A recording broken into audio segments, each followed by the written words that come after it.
Temos as eleições democráticas, podemos votar em quem a gente quer, os partidos que a gente quer, né? Isso adiantou muito a democracia para o Brasil. Na política, a história do Brasil no século XX é a história da luta pela democracia e dos obstáculos encontrados na realização dos ideais democráticos. A República Velha, que começou em 1889 pela vontade de alguns militares e civis, já não tinha que lidar com o problema da escravidão, pois a Lei Áurea tornara todos iguais perante a lei. Mas não nasceu para todos. As mulheres continuaram excluídas e os homens analfabetos também. Além disso, o sistema eleitoral dobrava-se aos caprichos dos coronéis nas vastas solidões rurais do Brasil e dos políticos importantes que governavam os estados e o país.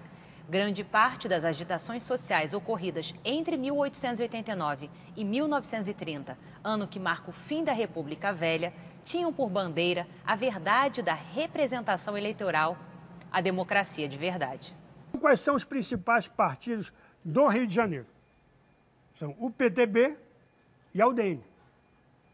Isso quer dizer o quê? Desde o começo do processo de redemocratização, o PSD não tem muito peso na cidade do Rio, nem na Câmara, você percebe um processo de radicalização, né? Um processo de radicalização, com a UDN cada vez mais fracassando nas suas propostas de apagar a herança varguista, né? De inclusive retornar o Rio à situação anterior a 30, né? E ao mesmo tempo as elites trabalhistas, a cúpula sindical, né? Apontando para o quê? Para um Estado cada vez mais interventor nas relações capital-trabalho, né? Então, no Rio de Janeiro, há um processo de radicalização cada vez maior. O PSD, ele é o quê? O PSD, ele é a junção. O PSD, ele é a conciliação. É ele que fecha o sistema.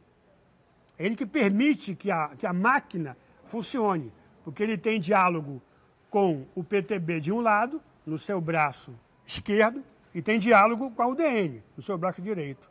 A ausência do PSD no Rio faz com que o Rio se torne o quê? Um caldeirão. E que a Câmara do Rio reflita os conflitos, não tanto da cidade do Rio apenas, mas do país inteiro, né? É isso que vai levar um pouco ao golpe de 64. Então, você tem 60, a fundação de Brasília, quer dizer, uma cidade livre dessas pressões, era essa um pouco a ideia de JK, né? E você tem o Rio de Janeiro, um caldeirão ainda de radicalização, e que um golpe de 64 perde mais poder ainda, né? Você vai ter a tendência do regime militar a se transferir para Brasília. Ela foi pensada nisso também, como uma forma de afastamento da radicalização na cidade do Rio e na Câmara. Quando era aqui no Rio de Janeiro, eu ainda peguei um pouquinho da capital aqui do Rio de Janeiro ainda, peguei um pouco, aí era mais tumultuava, os governos se juntavam muito com os presidentes, fazia aquele tumulto muito grande na época do Getúlio Vargas, tinha muito tumulto, porque a capital era tudo junto. Tinha o Lacerda, que era governador, atacava o presidente, hoje não, separado é bem melhor. Seria melhor, porque nós teríamos o presidente aqui no Rio de Janeiro, como já teve, né? Palácio do Catete. Olha, eu acho melhor deixar em Brasília, porque o Rio é essa cidade, assim, entre aspas, purpurinada, então acho que não fica bem sendo uma capital, porque não vai dar muito exemplo. Então deixa ali Brasília, aquele quadrinho lá bonitinho, organizadinho, quadradinho, melhor Brasília mesmo. Aqui, quando a capital aqui era uma beleza, né? Não tinha essa violência que tem aqui no Rio de Janeiro. A capital, eu peguei a capital aqui, eu tinha 15 anos de idade, quando a capital mudou para Brasília. Isso aqui era muito bom, cara. Agora ficamos abandonados, também estamos um pouco abandonados também. Com certeza seria um grande problema para eles, porque bem ou mal lá eles podem fazer um certo controle de quem está próximo, de quem vai morar perto, ou de que forma a população pode interagir lá com aquele espaço. Já no Rio de Janeiro, favelas, comunidades, tudo perto do centro do poder, isso aí é perigosíssimo. Eu acho que Brasília foi só uma jogada política para... Acho que quando o governo era no Rio era melhor, porque o Rio era o porto de entrada para todo o Brasil. O Rio, ou se fosse na Bahia também, de repente seria melhor. Brasília é uma questão muito específica, assim, né? Eu acho que é uma coisa que traz...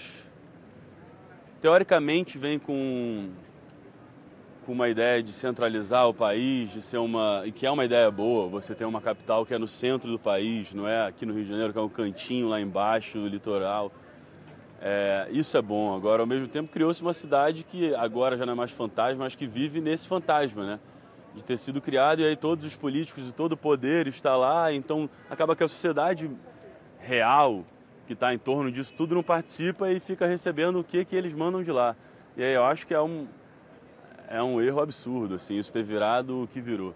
Acho que Brasília, teoricamente, você pode criar vários motivos para aquilo ser criado. Agora, é um equívoco, né? Acho difícil sair disso, assim. Não sei se no Rio de Janeiro estaria melhor, mas eu acho que a sociedade estaria minimamente mais presente nessas discussões, sabe? A luta pela democracia não foi capaz de levar as reformas nas nossas instituições republicanas. Elas se mostraram muito mais avessas ao apelo democrático do que as da monarquia inglesa, que sobreviveram e incorporaram as exigências das pessoas comuns em participar do parlamento e do governo. O golpe fatal veio em 1930, quando o paulista Júlio Prestes preparava-se para dar início ao 14º governo republicano. Entre os vitoriosos, findaram por predominar aqueles para os quais o país tinha problemas mais urgentes para resolver do que a democracia, como a superação do atraso econômico e social.